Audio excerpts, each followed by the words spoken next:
নমস্কাৰ সকলোকে পুৱাৰ সম্ভাষণ জনাইছোঁ। আজি আমাৰ মৰণা মাৰিছে। এইবাৰ আমি খেতি কৰি যথেষ্ট ধান পাইছোঁ। আজিকালি আমাৰ গাঁৱত এটা মানসিকতা জাগৃত হৈছে যে সকলোৱে ভাবে যে খেতি কৰি লাভ নহয়, কিন্তু আমিচোন লাভ হৈছে বুলিয়ে ভাবিছোঁ। কিয়নো আধি খেতি যদিও কৰিছোঁ, খৰচ পাতি যদিও কৰিছোঁ, কিন্তু বহুত পৰিমাণৰ ধান আমি পাবলৈ সক্ষম হৈছোঁ।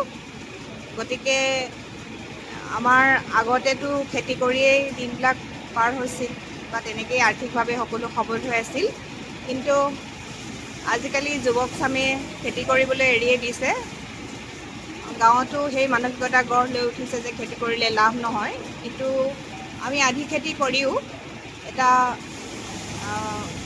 মানে যিটো পৰিমাণে আমাক চাউলৰ প্ৰয়োজন হয়, তেনেধৰণে আমি ধান লাভ কৰিবলৈ সক্ষম হৈছোঁ।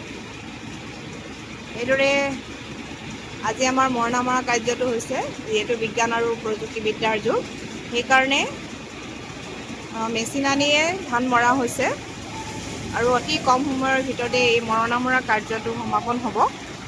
গতিকে আপোনালোককো দেখুৱাইছোঁ, আপোনালোককো মই মোৰ দৈনন্দিন কাৰ্যৰ সৈতে জড়িত কৰি আপোনালোকক জনাব বিচাৰিছোঁ।